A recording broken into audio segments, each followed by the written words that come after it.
میں نہیں جانتا کہ میرے ماں باپ نے تم میں کیا دیکھ کر مجھ سے تمہاری شادی کروا دی، جبکہ تمہارے اور میرے اسٹیٹس اور سٹینڈرڈ میں دن رات کا فرق تھا۔ فرحان نے اپنی بیوی نور فاطمہ سے شادی کی پہلی ہی رات کہا۔ وہ اس کے لب و لہجے پر دنگ رہ گئی۔ تمہارے پاس ہے ہی کیا سوائے شکل و صورت کے؟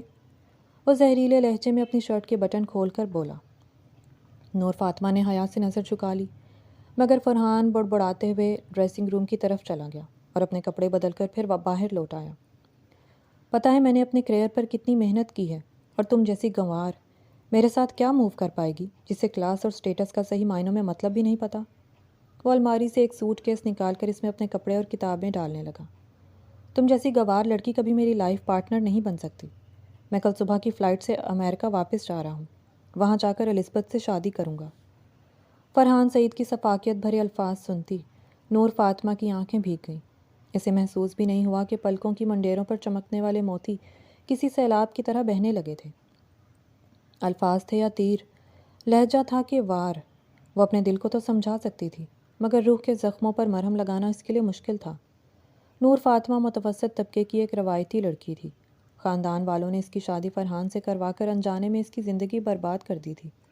بلقیس بانو جو فرحان سعید کی ماں تھیں اور جسے سارے خاندان والے باجی پکارتے تھے، بڑی باروب خاتون تھیں جن کے ہر فیصلے میں مصلحت جانی جاتی تھی۔ نور فاطمہ ان کے بھائی بالاج کی بیٹی تھی، جس کی بیوی نور فاطمہ کے بچپن میں ہی گزر گئی تھی، مگر بلقیس بانو کی محبت اور سرپرستی کی وجہ سے نور فاطمہ کو اپنے خاندان میں کبھی کسی نے کمتر نہیں سمجھا تھا۔ ہر کوئی نور فاطمہ سے پیار کرتا تھا، حالانکہ بصیر اپنے بہن بھائیوں سے حیثیت میں بہت کم تھا، لیکن یہ بلقیس بانو کی ہی عنایت تھی جو بصیر اور اس کی بیٹی کا ہر کوئی خیال رکھتا تھا۔ مگر نور فاطمہ کی قسمت میں فی الحال آزمائشوں اور امتحانات کا انبار تھا، جو اس کے سر پر کسی پہاڑ کی طرح ٹوٹا تھا، جسے نور فاطمہ کو صبر سے جھیلنا تھا۔ بصیر کو اچانک ہارٹ اٹیک ہوا تھا، اور بدقسمتی سے وہ اپنی اکلوتی بیٹی کو اکیلا چھوڑ کر اس جہان سے ناتا توڑ چکے تھے۔ بلقیس بانو نے خاندان کی بڑی ہونے کے ناطے نور فاطمہ کی زندگی کا فیصلہ کیا اور نور فاطمہ کا رشتہ اپنی چھوٹی بہن کلثوم کے بیٹے بالاج سے طے کیا، مگر کچھ دنوں بعد ہی کلثوم نے بیٹے کا بہانہ بنا کر انکار کر دیا۔ بلقیس باجی، آپ بڑی ہیں، آپ کا فیصلہ سر آنکھوں پر، مگر میرا بیٹا بالاج کسی اور کو پسند کرتا ہے۔ ہاں، آج کل کے بچے تو ماں باپ کی پسند سے کہاں شادی کرتے ہیں۔ بلقیس بانو کی بھاوج نے بھی یکدم جواب دیا۔ اسے ڈر تھا کہ ان کا شوہر بشیر بہن کی باتوں میں آ کر نور کو اپنی بہو بنانے کا فیصلہ نہ کر دے۔ باجی، آپ کا بیٹا بھی ہے، آپ نور کی شادی فرحان سے کیوں نہیں کرتی؟ ان کی نند نے یکدم کہا۔ فرحان اپنی کلاس فیلو الزبتھ کو پسند کرتا ہے، اور وہ اس کے ساتھ کمٹمنٹ بھی کر چکا ہے، ورنہ میں کسی سے نہ کہتی، وہ تلخی سے بولی۔ بڑے ہونے کا فائدہ اٹھا کر آپ کسی پر اپنا فیصلہ تھوپ نہیں سکتی۔ بڑی ہیں تو ذمہ داری بھی اٹھائیں۔ یہ آپ کے ظرف پر منحصر ہے کہ بیٹے کو کیسے منانا ہے۔ بشیر کی تلخی سے بھرے جملے سن کر بلقیس بانو دنگ رہ گئی۔ ٹھیک کہہ رہے ہو، مگر ایسا لگتا ہے کہ تم اپنی بیوی کی زبان بول رہے ہو۔ وہ اپنے غصے کو چھپا کر چھوٹے بھائی بشیر سے بولی۔ میں بڑی ہوں اور نور فاطمہ میری ہی ذمہ داری ہے، اور اس کی زندگی کا ہر فیصلہ میں ہی کروں گی۔ کل کو کوئی بھی اس کا وارث نکل آئے تو مجھ سے برا کوئی نہیں ہوگا، وہ سب بہن بھائیوں کو دیکھ کر کہنے لگی۔ اور ہاں، آگے بھی سب کو یاد رکھنا ہوگا کہ وقت آنے پر کسی نے بھی بھائی ہونے یا بہن ہونے کا فرض نہیں نبھایا، اور نہ ہی اعلیٰ ظرفی کا مظاہرہ کیا تھا، وہ دو ٹوک لہجے میں بولی اور چلی گئیں۔ بلقیس بانو نے بیٹے کو اپنی زندگی کا واسطہ دے کر نور فاطمہ کے ساتھ شادی پر آمادہ کیا، مگر وہ اسے چھوڑ کر چلا گیا۔ بلقیس بانو کا سر بھتیجی کے سامنے جھک گیا، اور وہ خاموش ہو گئی کہ انہوں نے اپنا سر اونچا کرنے کی ضد میں معصوم نور فاطمہ کی زندگی برباد کر دی تھی۔ پھوپھو جان، میں آگے پڑھنا چاہتی ہوں، نور فاطمہ ڈرتے ہوئے بولی۔ اچھا، یہ تو بہت اچھا فیصلہ ہے، تو کیا پڑھنے کا سوچا ہے؟ وہ نور کی معصومیت پر دل برداشتہ ہو جاتی تھی، مگر اپنے لہجے کو بظاہر نارمل رکھ کر بات کر رہی تھی۔ میں ایف ایس سی کر چکی ہوں، اب ایل ایل بی کے لیے اپلائی کروں گی، وہ مسکرا کر بولی۔ ماشاء اللہ میری جان، یہ تو بہت اچھا اور ہمت کا کام ہے، تب تو میں بھی فخر سے کہہ سکوں گی کہ میری بیٹی وکیل ہے، وہ نور کے گال پر پیار کرتے ہوئے بولی تو نور مسکرا دی۔ مینا کو بہت کہا تھا کہ تم وکیل بن جاؤ، مگر اس نے بی اے مشکل سے کیا تھا، اور شادی کرنے کا بہت شوق تھا، پھر میں بیٹی کے ساتھ زبردستی بھی نہیں کر سکتی تھی، وہ اپنی آنکھوں سے نظر کے چشمے اتار کر بولی۔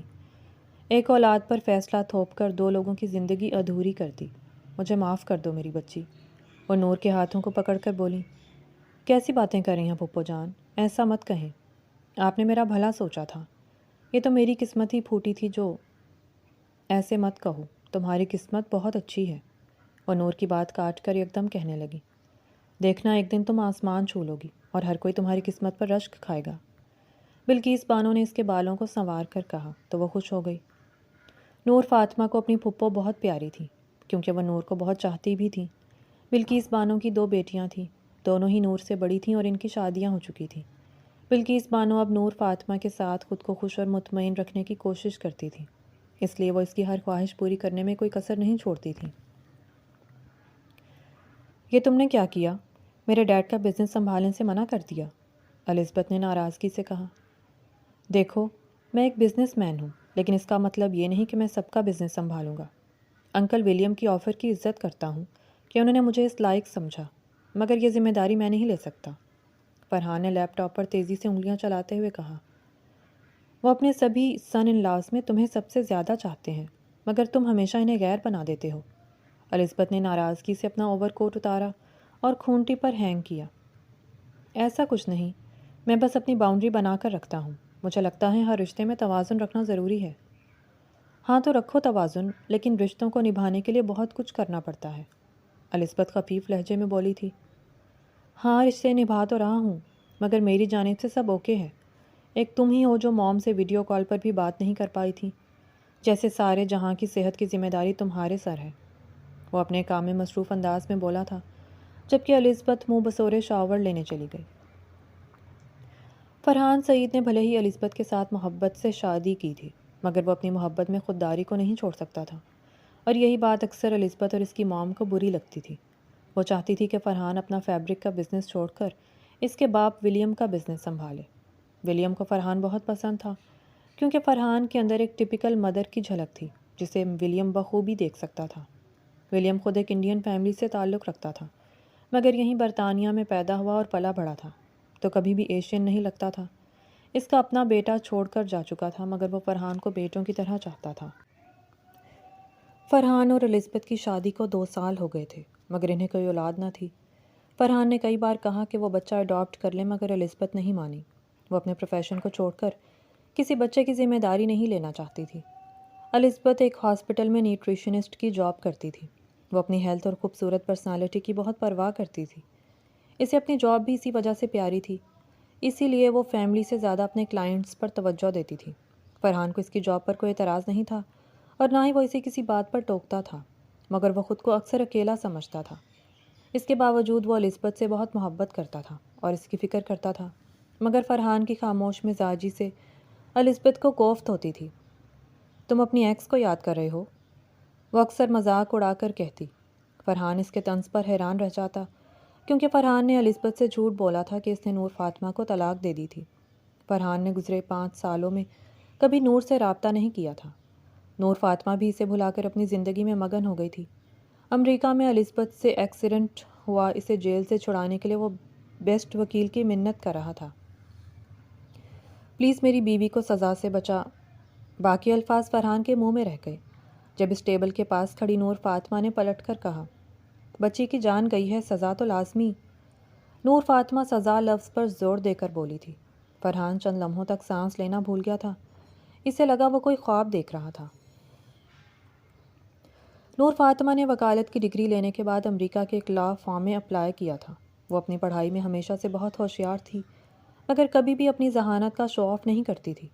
اسی لیے فرحان کو یہ گمان ہوا تھا کہ نور فاطمہ ایک ان پڑھ اور گنوار لڑکی تھی، مگر LLB پاس کرنے کے بعد نور نے سیدھا شکاگو کے بہت بڑے لا فرم میں اپلائی کیا تھا، اور اس کی خوش قسمتی تھی کہ اسے یہ چانس ملا۔ شکاگو شہر میں پاکستانی کمیونٹی کی بڑی تعداد ہونے کی وجہ سے فیملی لا اور امیگریشن لا کی پریکٹس کے بھی اچھے موقع ملتے ہیں، جہاں بلقیس بانو کے سسرالیوں کی بڑی پہنچ تھی، جنہوں نے نور کو جاب دلانے میں مدد کی۔ اسی لیے نور فاطمہ کو اتنی بڑی کامیابی بھی ملی تھی، مگر یہ اتفاق تھا کہ فرحان اپنے سسرالیوں کی وجہ سے نیو یارک چھوڑ کر الزبتھ کے ساتھ شکاگو آ گیا تھا۔ اب وہ نور فاطمہ کے سامنے کس طرح اپنی بیوی کی زندگی کے لیے بھیک مانگے، یہی سوچ فرحان کی انا کو ٹھیس پہنچا رہی تھی۔ دیکھیں، قتل کا کیس ہے اور آپ کی بیوی کے خلاف مقتول کی فیملی کے پاس CCTV فوٹیج موجود ہے، جس کی بنا پر وہ یہ کیس جیت سکتے ہیں۔ نور فاطمہ نے فائل دیکھ کر بالکل کسی پروفیشنل وکیل کی طرح بات کی۔ وہ اس کیس پر کام نہیں کرنا چاہتی تھی، مگر اس کے سینئر پروسیکیوٹر کا آرڈر تھا، اسی لیے وہ اپنی جاب کر رہی تھی۔ فرحان اسے سننے سے زیادہ دیکھ رہا تھا اور اس کی آنکھوں میں بے یقینی واضح نظر آ رہی تھی۔ کیس جیتنے کے لیے کچھ وقت صبر سے کام لینا ہوگا، کیونکہ ہمارے پاس ابھی تک کوئی بھی پختہ ثبوت نہیں ہے۔ نور فاطمہ نے آج الزبتھ سے ملاقات کا شیڈیول بنایا اور فرحان کے ساتھ اس سے ملنے آ گئی تھی، اور اب وہ ان دونوں میاں بیوی کو کیس کی پیچیدگی بیان کر رہی تھی۔ تو آپ کہہ رہی ہیں کہ میں ہی قاتل ہوں اور میں ہی قاتل ثابت ہو چکی ہوں، الزبتھ نے تشویشناک لہجے میں کہا۔ فی الحال تو، نور فاطمہ نے مختصر کہا۔ تو ہم ثبوت کہاں سے لائیں گے؟ مخالف پارٹی سے۔ فرحان کے سوال پر وہ فوراً بولی۔ وہ کیسے؟ الزبتھ نے تشویش ظاہر کی۔ دیکھیں، ان کے ساتھ مل کر ان کی رائے جانیں گے، اور یہ بھی جاننا ہوگا کہ کیا اس کے پیچھے بچی کی فیملی کا کوئی ہاتھ تو نہیں، جنہوں نے الزبتھ کے بہانے سے جان چھڑائی ہے۔ اور اگر ایسا نہ ہوا تو؟ فرحان نے ایک اور سوال کیا۔ دیکھیں، سب سے پہلے تو آپ دونوں کو یہ مان لینا چاہیے کہ یہ ایک ایکسیڈنٹ تھا، جسے الزبتھ نے جان بوجھ کر نہیں کیا۔ چاہے آپ نے کیا بھی ہو، پھر بھی ہمیں کیس جیتنے کے لیے یہ بات ذہن نشین کرنی ہوگی، تبھی ہم آگے چل کر کانفیڈنس سے بول پائیں گے۔ نور فاطمہ کے لب و لہجہ سن کر فرحان دنگ تھا۔ وہ اتنی پر اعتماد کیسے ہوئی؟ اور کیا وہ پڑھی لکھی تھی؟ وہ تو ہمارے سب سے غریب ماموں کی بیٹی تھی۔ وہ دل ہی دل میں سوچ رہا تھا۔ الزبتھ سے ملاقات ختم ہوئی تو نور جانے کے لیے کھڑی ہو گئی۔ میں آپ کو چھوڑ آتا ہوں، فرحان یکدم آگے آ کر بولا۔ نہیں، اس کی کوئی ضرورت نہیں، میں خود جا سکتی ہوں۔ نور فاطمہ کے انکار پر فرحان ساکت رہ گیا، جبکہ الزبتھ اسے دیکھ رہی تھی کہ وہ بہت الجھا ہوا سا تھا۔ اسے لگا کہ فرحان اس کی وجہ سے ڈسٹرب تھا۔ کیا تم موم سے بات کرتی ہو؟ اگلے دن فرحان نے ہمت کر کے نور سے پوچھا، مگر بظاہر اس کے لہجے میں لاپرواہی تھی۔ کیوں پوچھ رہے ہیں؟ وہ اسے دیکھے بنا بولی۔ بہت دن ہوئے ان سے بات نہیں ہوئی، اس لیے پوچھ رہا ہوں، فکر ہو رہی تھی۔ وہ بظاہر بڑی ڈھٹائی سے بات کر رہا تھا، اور اسے گمان تھا کہ نور آج بھی اس کے سامنے دب کر رہے گی۔ عجیب ہے، خود کی ماں سے بات نہیں ہوئی اور اس کی خیریت اپنی وکیل سے پوچھنا کچھ عجیب نہیں ہے؟ نور فاطمہ نے طنز کیا۔ جو بھی آپ کے اپنوں سے ملتا جلتا ہے، آپ اس سے بھی رابطہ بڑھا لیتے ہیں تاکہ ان کی خبر گیری کریں۔ وہ اپنی جیبوں میں ہاتھ ڈال کر کہہ رہا تھا۔ ہاں، اپنے، جنہیں ہم چھوڑ کر چلے جاتے ہیں اور مڑ کر بھی نہیں دیکھتے۔ پلیز مجھے ہنساؤ مت۔ نور فاطمہ کے طنز بھرے جملے پر وہ آگ بگولا ہو گیا۔ بہت بدل گئی ہو تم، لحاظ اور مروت بالکل نہیں رہا۔ وہ اپنے غصے کو قابو کرنے کی کوشش کر رہا تھا۔ بات کون کر رہا ہے؟ وہ طنزیہ انداز میں بول کر آگے جانے لگی، جب فرحان نے اس کا ہاتھ کھینچ کر پکڑ لیا۔ بہت گھمنڈ آ گیا ہے تم میں۔ تم مجھے جانتے ہی کتنا تھے فرحان سعید۔ وہ اپنا ہاتھ چھڑا کر دانت پیس کر بولی۔ مجھے یہ بتاؤ کہ الزبتھ رہا تو ہو جائے گی نا؟ نہیں۔ نور فاطمہ کی ایک ہی لفظ پر وہ طیش میں آ گیا۔ کچھ بھی کر کے میری بیوی کو بچا لو، ورنہ کیا؟ وہ اس وقت فرحان کی بے بسی کا مزہ لے رہی تھی۔ ورنہ میں تمہیں کہیں کا نہیں چھوڑوں گا۔ فرحان نے اسے اپنی طرف کھینچ کر دھمکی آمیز لہجے میں سرگوشی کی تو فاطمہ نے اسے خود سے دور کیا۔ تمیز سے بات کرو، ورنہ میں تمہاری بیوی کے ساتھ تمہیں بھی کسی الزام میں جیل بھجوا دوں گی، نور نے بڑے ہی دھڑلے سے کہا تھا۔ الزبتھ نہیں جانتی تھی کہ وہ فرحان کی بیوی تھی، اس لیے کیس کے دوران اس نے نور فاطمہ کے ساتھ بہت دوستانہ تعلقات بنا لیے تھے۔ حالانکہ نور اس سے صرف کام کی بات کرتی تھی، مگر الزبتھ اس سے بہت متاثر ہوئی۔ نور فاطمہ نے بڑی ہوشیاری سے الزبتھ کو بے گناہ ثابت کیا اور وہ جیل سے رہا ہو گئی۔ حالانکہ وہ شراب کے نشے میں گاڑی چلا رہی تھی اور اس سے بچی کا ایکسیڈنٹ ہو گیا تھا، جبکہ فرحان اس کے ہر پہلو کو جانچ کر حیران ہوتا جا رہا تھا۔ مگر مجال ہے جو فرحان کے چہرے اور لب و لہجے میں کوئی بدلاؤ آیا ہو۔ وہ دل ہی دل میں جل رہا تھا، مگر فرحان سعید کو یہ خبر نہیں تھی کہ وہ کیا چاہتا تھا، اور آہستہ آہستہ بدل رہا تھا۔ آج تم میرے ساتھ ڈنر کرو، میں تمہیں اپنی مام سے ملوانا چاہتی ہوں، الزبتھ نے نور فاطمہ سے ضد کی۔ دراصل مجھے اپنے کیس کے لیے تیاری کرنی ہے تو وقت نہیں ملے گا۔ وہ آج رہا ہونے کے بعد نور فاطمہ کی منت کر رہی تھی، جبکہ فرحان دونوں ہاتھ سینے پر باندھے چپ چاپ کھڑا تھا۔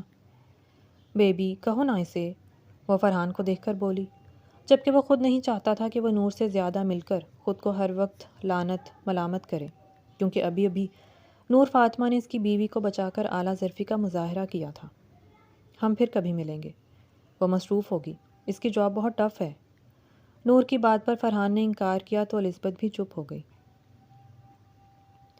الزبتھ نے گھر میں آنے کے بعد ایک پارٹی دی جس میں اس نے تمام دوستوں اور جاننے والوں کو بلایا تھا۔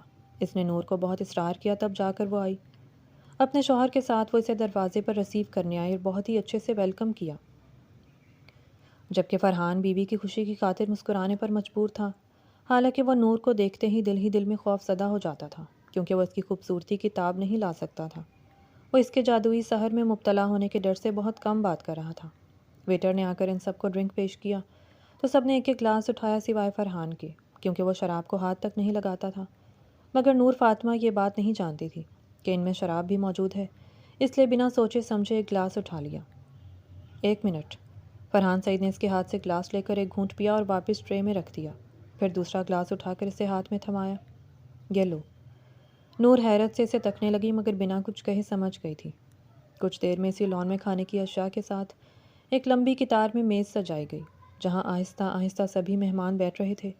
فرحان غیر ارادی طور پر دیکھ رہا تھا کہ وہ کتنی ہوشیار ہونے کے باوجود باتوں ہی باتوں میں اپنی بہت سی باتوں کو نظر انداز کر رہی تھی۔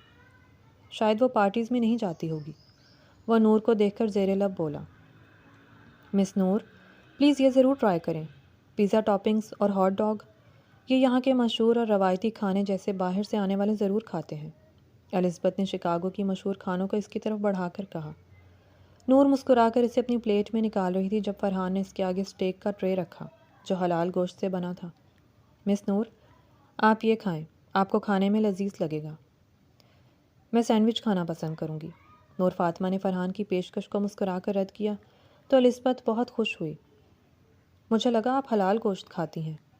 فرحان بڑبڑایا تو اس کی بات پر نور فاطمہ کانٹے میں پکڑا سینڈوچ کا ٹکڑا منہ میں ڈالتے ہوئے رک گئی اور یکدم واپس پلیٹ میں رکھ کر پانی کا گھونٹ پیا۔ او ہو فرحان، کھاتے ہوئے کو نہیں ٹوکتے، ویسے یہ گائے کا ہی گوشت ہے، لیکن یہاں اسے کاٹنے کا طریقہ فرحان کو برا لگتا ہے، اس لیے یہ اس ریسٹورنٹ کا کھانا نہیں کھاتا، ولیم نے وضاحت دی۔ تو نور فاطمہ نے بمشکل تھوک نکلا تھا اور ایک نگاہ اطمینان سے کھانا کھاتے ہوئے فرحان کو دیکھا جو بار بار نظر اٹھا کر اسے ہی جانچ رہا تھا۔ نور فاطمہ نے بہت مختصر سا کھانا کھایا اور جلد ہی چلی گئی۔ یہ انسان ہے کہ جانور کچھ بھی کھا لیتے ہیں، اور یہ فرحان جبھی تو اتنا سخت دل ہے جو اپنے رشتوں کو پیچھے مڑ کر نہیں دیکھا۔ وہ باہر آ کر ناگواری سے بولی اور جلدی سے ٹیکسی پکڑ کر اس میں بیٹھ کر اپنے گھر کا رخ کیا۔ تمہیں کیا ضرورت تھی مس نور کو کھانے کے وقت روکنے کی؟ تم میری دوستوں سے بنا کر کیوں نہیں رکھتے؟ الزبتھ نے فرحان کو پارٹی کے بعد ناراضگی سے کہا۔ تمہاری دوست؟ وہ کب سے تمہاری دوست بن گئی؟ فرحان نے حیرت سے کہا۔ کیوں، تمہیں کوئی اعتراض ہے؟ الزبتھ نے تن کر کہا۔ نہیں تو، وہ مختصراً بولا۔ او کم آن الزبتھ، چھوٹی چھوٹی باتوں پر کیوں بحث کرتی ہو؟ فرحان نے صرف اسے کلیئر کیا جو مہمان نوازی کے آداب ہوتے ہیں۔ ولیم نے بیٹی کو ٹوکا اور سنک میں رکھے برتن دھونے لگے، جبکہ فرحان بیٹھا لیپ ٹاپ پر کام کر رہا تھا۔ آپ ہمیشہ اسی کی سائڈ لیتے ہیں، میں کچھ نہیں لگتی ہاں آپ کی، وہ خفیف لہجے میں بول کر چلی گئی، جبکہ ولیم اور فرحان نے ایک دوسرے کو دیکھ کر دونوں نے کندھے اچکا دیے۔ الزبتھ نے نور سے دوستی بڑھا لی، مگر فرحان اس بات سے بے خبر تھا کہ اس کے پیچھے الزبتھ کا اپنا مفاد تھا۔ نور فاطمہ اس کے دوست ڈینیل کو پسند آ گئی تھی، اس لیے وہ نور فاطمہ کو ہر بات میں انوالو کرتی تھی، اور یہ بات ابھی تک فرحان کو پتہ نہیں تھی۔ مجھے تم سے کچھ کہنا ہے، فرحان نے الزبتھ کو کہتے سنا۔ جب وہ گھر آیا تو کسی سے فون پر بات کر رہی تھی، مگر اس نے فرحان کو آتے نہیں دیکھا۔ ہاں کہو، نور نے مختصراً کہا کیونکہ وہ اس وقت بھی اپنے آفس میں تھی۔ دراصل ڈینیل تمہیں بہت پسند کرتا ہے۔ یہ ڈینیل کون ہے؟ وہ حیران ہوئی۔ نور، تم ڈینیل کو نہیں جانتی، میرا فرینڈ جس سے تم اس دن پارک میں ملی تھی۔ الزبتھ کے اگلے جملے پر فرحان کے پیروں سے زمین نکل گئی۔ لیکن وہ تو تمہیں پسند کرتا ہے نا؟ اب کیا اس کی پسند بدل گئی؟ نور نے یکدم کہا۔ الزبتھ نے بے اختیار کہا لگایا۔ تمہیں کیسے پتا کہ وہ مجھے پسند کرتا ہے؟ فرحان اس کے لہجے سے حیران ہوا کیونکہ وہ ڈینیل کی بات کرتے ہی کھل سی جاتی تھی۔ وہ تو صاف ظاہر ہے، تم سے اتنا چپک کر جو رہتا ہے، نور نے صاف بات کی۔ او کم آن نور، یہاں ہم دوست ایسے ہی بات کرتے ہیں، ویسے بھی وہ شادی سے پہلے مجھے پسند کرتا تھا، اب وہ صرف میرا دوست ہے ہاں، مگر آج کل تم میں دلچسپی لینے لگا ہے۔ فرحان یکدم اندر آیا۔ الزبتھ اسے دیکھ کر ٹھٹک گئی، مگر بات جاری رکھی۔ مجھے نہیں پتا تمہارے یہاں پسند کیا ہوتا ہے، مگر الزبتھ، ہمارے یہاں لڑکی لڑکے کے بیچ پسند ناپسند شادی کے لیے ہی کیا جاتا ہے۔ ہاں تم نے بتایا تھا کہ تمہاری شادی ہو چکی ہے، ویسے تمہارا ہسبینڈ زندہ ہے کیا؟ نور فاطمہ اس کے سوال پر چند لمحوں کے لیے خاموش ہو گئی، پھر اپنے جذبات پر قابو پا کر بولی، دراصل مجھے میرے باس بلا رہے ہیں، میں پھر بات کرتی ہوں۔ الزبتھ نے اپنے موبائل فون کو گھورا تھا۔ تم کچھ زیادہ ہی دلچسپی لے رہی ہو اس نور فاطمہ میں، فرحان اس کے سامنے کافی کا کپ رکھ کر بولا تھا۔ ڈینیل اس سے شادی کرنا چاہتا ہے۔ فرحان کو بے ساختہ ٹھسکا لگا، وہ زور زور سے کھانسنے لگا۔ تم ٹھیک ہو؟ کیا ہوا ہے؟ الزبتھ قریب آ کر اس کی پیٹھ پر ہاتھ رکھ کر بولی تھی۔ وہ کیا بتاتا کہ اسے کس بات نے پریشان کر رکھا ہے؟ وہ اپنی بیوی کی دوسری شادی کا سن کر بوکھلا گیا تھا، یا اسے یہ فکر تھی کہ نور نے اسے زندہ بتایا کہ مرا ہوا؟ وہ تو شاید میرڈ یا انگیجڈ ہے نا؟ فرحان نے خود پر قابو پا کر پوچھا۔ کون؟ نور؟ الزبتھ نے حیرانی ظاہر کی۔ ہاں وہ میرڈ ہے، لیکن اس نے کہا کہ اس کا شوہر مر چکا ہے۔ الزبتھ نے جانے کیوں جھوٹ بولا تھا۔ فرحان کا دل بیٹھ گیا، وہ اپنے فون کا بہانہ بنا کر باہر چلا گیا۔ ہاتھ چھوڑو میرا، کیا بدتمیزی ہے؟ فرحان نور کے آفس پہنچا تو وہ کسی کلائنٹ سے بات کرتے ہوئے باہر جا رہی تھی، مگر فرحان اسے ہاتھ سے پکڑ کر زبردستی اپنے ساتھ لے گیا اور اپنی گاڑی میں بٹھایا تھا۔ یہ کیا بدتمیزی ہے؟ مجھے کہاں لے جا رہے ہو؟ نور نے دروازے کے لاک کو کھولنا چاہا، مگر فرحان ڈرائیونگ سیٹ پر بیٹھ کر گاڑی چلانے لگا۔ تم ہوتے کون ہو میرے ساتھ زبردستی کرنے والے؟ اور یہ کہاں لے جا رہے ہو؟ وہ غصے سے چلا کر بولی۔ مجھے یہ بتاؤ کہ تم نے الزبتھ کے ساتھ جھوٹ کیوں بولا کہ تمہارا شوہر مر چکا ہے؟ فرحان نے اسٹیئرنگ پر زور سے ہاتھ مار کر غصے سے کہا۔ کیا؟ پہلے تو وہ حیران ہوئی، مگر نور فاطمہ نے صفائی دینا ضروری نہیں سمجھا۔ وہ خوش ہوئی کہ فرحان غصے میں ہے۔ ہاں تو اس میں کیا جھوٹ ہے؟ فرحان نے اس کے جھوٹ پر گھور کر دیکھا۔ میرا شوہر شادی کی پہلی ہی رات مجھے چھوڑ کر چلا گیا تھا، اس کا مطلب وہ مر ہی گیا ہے نا؟ وہ لاپرواہی سے بولی۔ ویسے تم مرنے سے اتنا خوفزدہ کیوں ہو؟ فرحان اس کے لہجے میں چھپا طنز بخوبی سمجھ رہا تھا۔ غیرت کا مر جانا بھی مرنے جیسا ہی ہوتا ہے۔ بکواس بند کرو اپنی۔ فرحان نے غصے سے اس پر ہاتھ اٹھا کر روک لیا۔ ہاں مارو، رک کیوں گئے؟ یہ امریکہ ہے، پاکستان نہیں۔ میں چاہوں تو ابھی اور اسی وقت تمہیں جیل بھجوا سکتی ہوں۔ فرحان نے اس کی بات پوری ہونے سے پہلے ہی گاڑی کی رفتار بڑھا دی۔ وہ چیخنے لگی، مگر فرحان نے جھیل کنارے پر آ کر گاڑی روک دی اور اس کا ہاتھ پکڑ کر زبردستی باہر نکالا تھا۔ چلو بھجواؤ جیل، کال کرو پولیس کو، فرحان نے اس کے سامنے آ کر کہا۔ وہ اسے اپنے اتنا قریب پا کر گھبرا گئی۔ دیکھو دور ہٹو مجھ سے۔ کیا ہوا؟ گھبرا گئی؟ ڈر لگ رہا ہے؟ آئندہ اگر تم نے الزبتھ کے ساتھ ملنے کی کوشش کی یا اس کے ساتھ بات کی تو… نور نے اس کے سینے پر ہاتھ رکھ کر خود سے دور دھکیلنے کی کوشش کی، مگر فرحان نے اس کا ہاتھ پکڑ کر اسے ایک سنگی بینچ پر بٹھایا۔ تو مجھ سے برا؟ تم سے برا کوئی ہے بھی نہیں فرحان سعید۔ فرحان نے نور کے چہرے کو تھوڑے سے پکڑ کر دھمکی دی، مگر اس نے ہاتھ چھوڑ کر ناگواری سے کہا، تم بہت جھوٹے اور خود غرض انسان ہو جو اپنے مقصد کی خاطر کسی کو نہیں چھوڑتا۔ نور فاطمہ نے غصے اور نفرت کے ملے جلے تاثرات سے کہا۔ فرحان اسے دیکھ کر مسکرایا، وہ اس کی مسکراہٹ پر حیران ہوئی۔ تم نے ابھی تک الزبتھ کو نہیں بتایا کہ میں کون ہوں؟ تو تم بتا دیتے، کیوں نہیں بتایا؟ فرحان جانتا تھا کہ وہ ایسا کچھ نہیں کرے گی جس سے فرحان کی بے عزتی ہو یا کوئی نقصان ہو، اس لیے وہ اسے اکسا رہا تھا۔ بتا دوں گی، ویسے بھی میں اس کے دوست ڈینیل سے شادی کرنے والی ہوں۔ فرحان نے اس کے انکشاف پر خود کو بے دست و پا محسوس کیا۔ نور نے جیسے اس کے سر پر بم پھوڑا تھا۔ وہ کچھ کہنے ہی والا تھا کہ نور فاطمہ اسے راستے سے ہٹا کر دوڑتی ہوئی چلی گئی۔ وہ جھیل کنارے کھڑا گہرے پانی میں اپنا عکس دیکھتا رہا جو بار بار بکھر رہا تھا۔ دراصل وہ بے چین تھا کہ نور فاطمہ نے اب تک اسے کچھ بھی برا بھلا کیوں نہیں کہا یا الزبتھ کو کچھ بھی کیوں نہیں بتایا۔ آج وہ الزبتھ کے افیئر کے بارے میں جان کر حیران ہوا، جبکہ فرحان ڈینیل کو اس کا دوست سمجھتا رہا، مگر غلطی اس کی اپنی تھی۔ وہ الزبتھ کی ہر بات پر آنکھیں بند کر کے یقین کرتا تھا اور خود اس سے کوئی بات نہیں چھپاتا تھا۔ فرحان جتنا بھی فارورڈ بننے کی کوشش کرے، مگر آخرکار وہ ایک ایشین اور ٹپیکل مرد ہی تھا جسے اپنی بیوی کا کسی سے حد سے زیادہ بے تکلف ہونا اچھا نہیں لگتا تھا۔ تم تو پارٹی میں نہیں آتے، آج کیسے ہماری پارٹی میں آئے ہو؟ ڈینیل نے فرحان کو دیکھ کر طنز کیا۔ سوچا آج میں بھی انجوائے کر لوں۔ فرحان نے نور کو چور نظروں سے دیکھ کر کہا، اس سے تو مل ہی چکے ہو، یہ خوبصورت لڑکی میری گرل فرینڈ ہے۔ ڈینیل کی بات پر فرحان غصے سے بے قابو ہو گیا، مگر نور بے ساختہ بولی، کیا مطلب ہے تمہارا؟ تمیز سے بات کرو۔ وہ جسٹ مذاق کر رہا ہے، ریلیکس، الزبتھ نے یکدم کہا۔ ڈینیل نے بھی مسکرا کر کندھے اچکائے تھے۔ یہ کوئی مذاق نہیں ہے، سمجھ گئے؟ فرحان نے تلخ لہجے میں کہا، جبکہ الزبتھ اور ڈینیل اس کے لہجے پر حیران ہوئے۔ وہ مذاق کر رہا تھا۔ الزبتھ نے اسے دھیمے لہجے میں پھر سے کلیئر کیا، مگر فرحان نے کوئی جواب نہیں دیا۔ نور فاطمہ اسے دیکھ کر پریشان ہوئی مگر بظاہر مسکرا دی۔ کم ود می، پلیز میرا ہاتھ چھوڑو۔ ڈینیل نے اسے ہاتھ سے پکڑ کر لے جانے کی کوشش کی مگر نور فاطمہ نے یکدم ہاتھ چھڑا لیا۔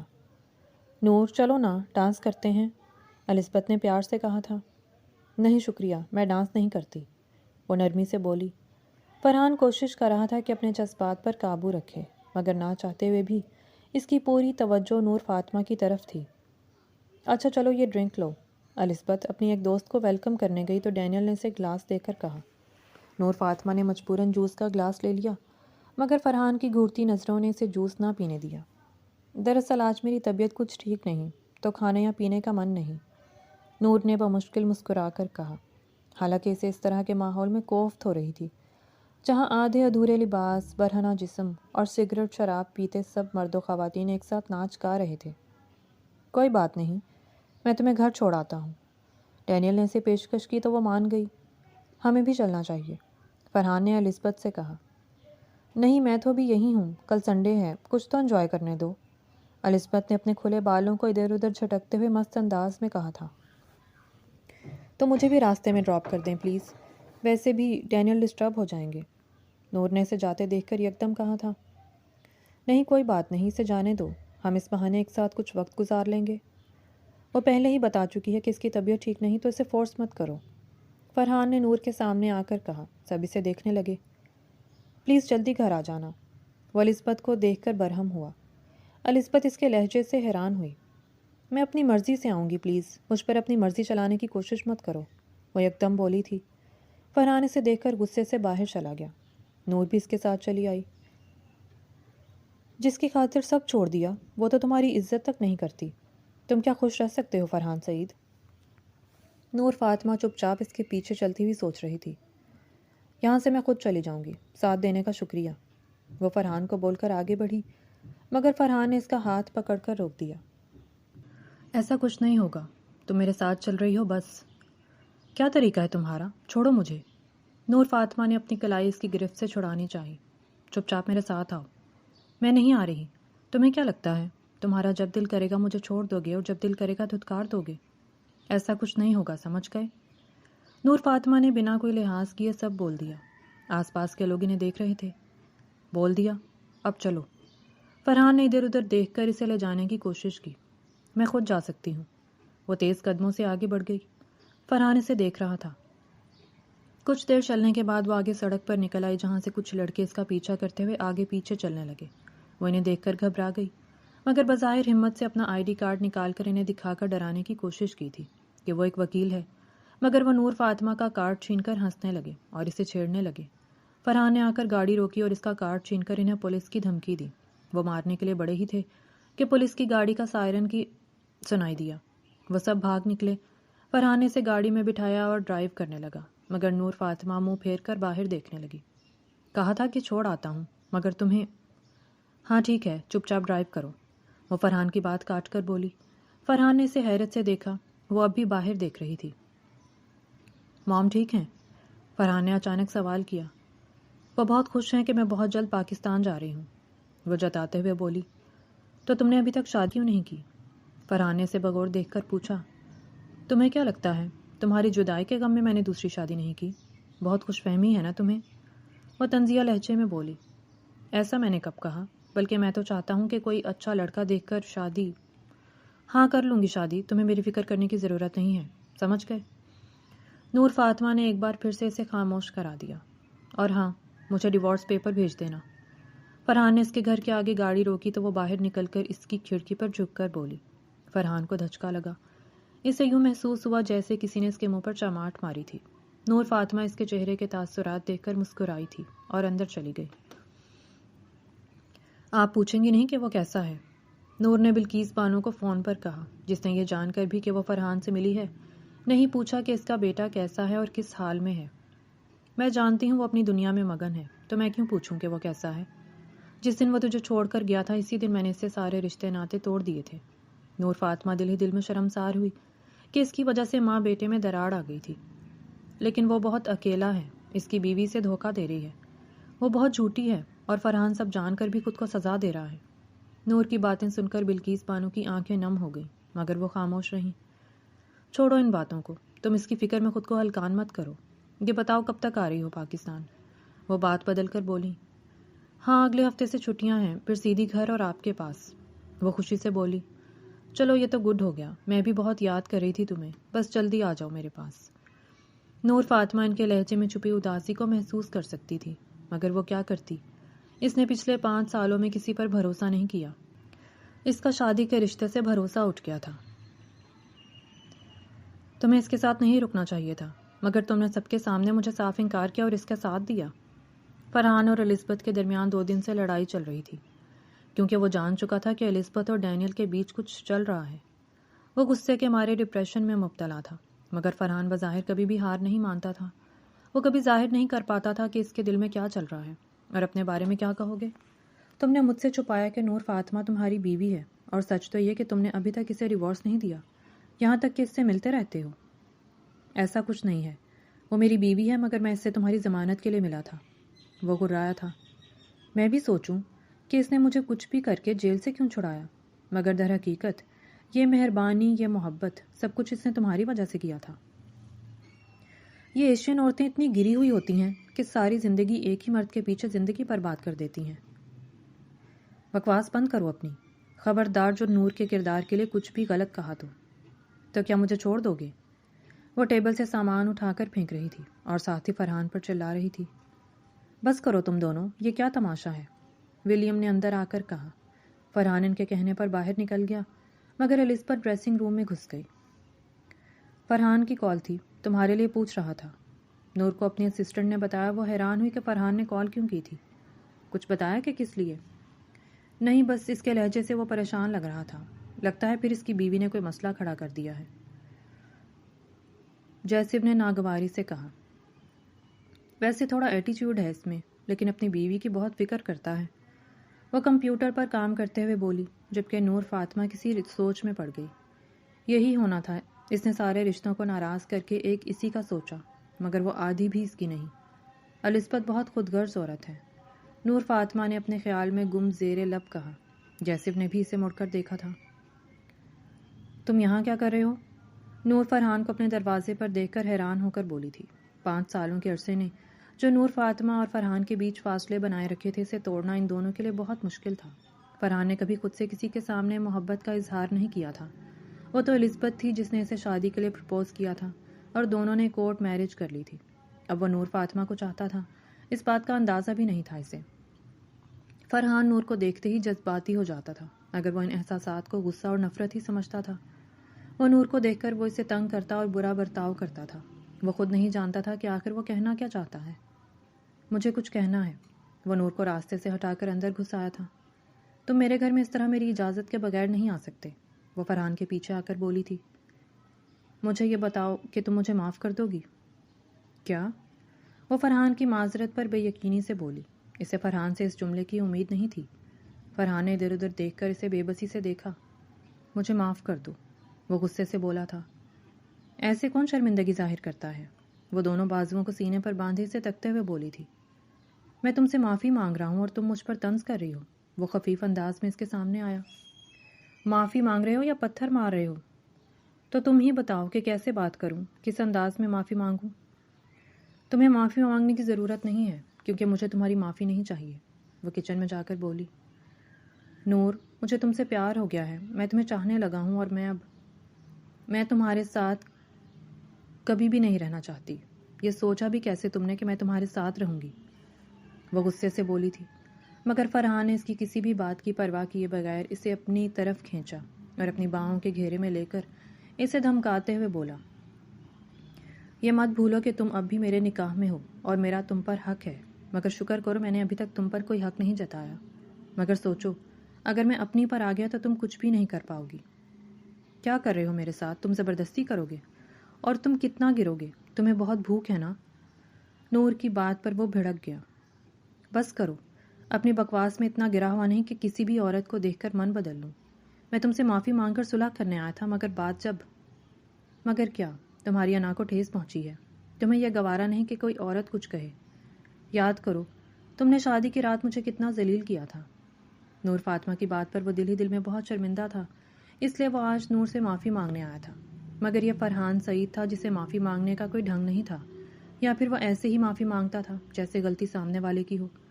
نور فاطمہ نے اسے ہر بات سے صاف انکار کر دیا، مگر فرحان ہمیشہ سے اپنی کرتا تھا۔ فرحان اور الزبتھ کی علیحدگی ہو گئی تھی اور یہ ان دونوں کی باہمی رضامندی سے ہوئی تھی۔ فرحان سیدھا ماں کے پاس معافی مانگنے آ گیا تھا۔ بلقیس بانو نے اسے معاف کر دیا، مگر نور فاطمہ کے حوالے سے انہوں نے کسی بھی سمجھوتے کا آسرا نہیں دیا۔ وہ بظاہر خاموش ہو گیا، مگر اگلے دن جب بلقیس بانو اور نور کو اس کے کار ایکسیڈنٹ کی خبر ملی تو وہ دونوں دوڑتی ہوئی ہاسپٹل پہنچی تھی۔ نور، میرے بیٹے کو معاف کر دو، میں تمہارے آگے ہاتھ جوڑتی ہوں۔ بلقیس بانو بیٹے کے سر پر پٹیاں دیکھ کر بے بس ہو گئیں۔ نور فاطمہ نے یکدم ان کے ہاتھ تھام لیے اور انہیں دلاسا دیتے ہوئے گلے سے لگا لیا۔ کوئی اور بہانہ نہیں ملا تھا جو اپنا ایکسیڈنٹ کر دیا؟ اس کے بعد سعید صاحب نے آ کر ڈانٹا تو وہ بمشکل ہنس دیا۔ ایسا کچھ نہیں، میں بے خیالی میں کسی گاڑی سے ٹکرایا تھا، وہ بمشکل بولا تھا۔ میرا بچہ، خود کو اور کتنی سزا دو گے؟ بلقیس بانو نے اس کے بالوں میں انگلیاں پھیر کر کہا تھا۔ نور فاطمہ بیڈ کی پائنتی سے کھڑے چپ چاپ اسے دیکھ رہی تھی۔ جب سب چلے گئے تو فرحان نے اس کی طرف اپنا ہاتھ بڑھایا۔ نور فاطمہ نے اپنا ہاتھ اس کے ہاتھ میں دے دیا۔ مجھے معاف کر دو پلیز، میں غلط تھا جب میں نے کہا تھا کہ تم میرے لائق نہیں۔ دراصل مجھے بس تب یہی تھا کہ ہم دونوں کی واقعی کوئی برابری نہیں۔ تم اعلیٰ ظرف ہو مگر میں کم ظرف بندہ ہوں۔ تم پھر مجھے چھوڑ کر چلے جاؤ گے کسی اور کے پاس؟ وہ روتے ہوئے بولی۔ اس بار تم مجھے چھوڑ کر چلی جانا، اور یہ شرط چاہو تو لکھ کر دے دوں۔ ہاں لکھ دینا، وہ رندھی ہوئی آواز میں بولی تو فرحان ہنس دیا۔ نور فاطمہ نے اس کے بازو پر سر رکھ دیا تو فرحان کے دل کو سکون ہوا کہ آخرکار نور نے معاف کر دیا تھا۔ اس کہانی کا سب سے مضبوط مورل یہ ہے کہ انسان کا اصل مقام اس کے اسٹیٹس یا دولت سے نہیں، بلکہ اس کے ظرف، صبر اور کردار سے پہچانا جاتا ہے، اور وقت وہ آئینہ ہے جو ہر ایک کو اس کی اصل دکھا دیتا ہے۔ نور فاطمہ کا کردار بے حد متاثر کن اور قابل تعریف ہے کہ وہ ظلم سہ کر ٹوٹنے کے بجائے خود کو سنوارتی ہے، تعلیم حاصل کرتی ہے اور اپنے وقار کو کبھی نہیں گراتی، جبکہ فرحان کا کردار ابتدا میں شدید تنقید کا مستحق ہے کیونکہ وہ غرور، خود غرضی اور جھوٹی برتری میں اندھا ہو کر ایک معصوم لڑکی کی زندگی برباد کرتا ہے۔ لیکن اس کی تبدیلی یہ دکھاتی ہے کہ انسان اگر اپنی غلطی مان لے تو واپس آ سکتا ہے۔ البتہ اس کی معافی مانگنے کا انداز اس کی انا کی کمزوری کو ظاہر کرتا ہے۔ بلقیس بانو ایک مضبوط مگر کہیں نہ کہیں غلط فیصلے کرنے والی عورت کے طور پر سامنے آتی ہے، جن کی نیت اچھی تھی مگر انہوں نے اپنی ضد میں ایک زندگی داؤ پر لگا دی، جبکہ الزبتھ خود غرضی اور مغربی آزاد خیالی کے اس پہلو کی نمائندگی کرتی ہے جہاں رشتوں کی قدر کم ہو جاتی ہے۔ مجموعی طور پر کہانی یہ سبق دیتی ہے کہ کسی کو کمتر سمجھنا سب سے بڑی جہالت ہے۔ زبردستی کے فیصلے اکثر زندگیوں کو برباد کر دیتے ہیں، اور سچی کامیابی وہ ہے جو عزت نفس کے ساتھ حاصل ہو۔ ریڈر کے لیے پیغام یہ ہے کہ کبھی بھی کسی کے حالات یا سادگی کو اس کی کمزوری نہ سمجھیں، کیونکہ خاموش لوگ جب اٹھتے ہیں تو اپنی پہچان خود بنا لیتے ہیں، اور محبت وہی کامیاب ہوتی ہے جس میں احترام اور سچائی شامل ہو۔ اور آپ کو یہ کہانی کیسی لگی؟ پڑھ کر اپنی رائے کا اظہار کیجیے گا اور چینل کو سبسکرائب کر لیں۔ شکریہ۔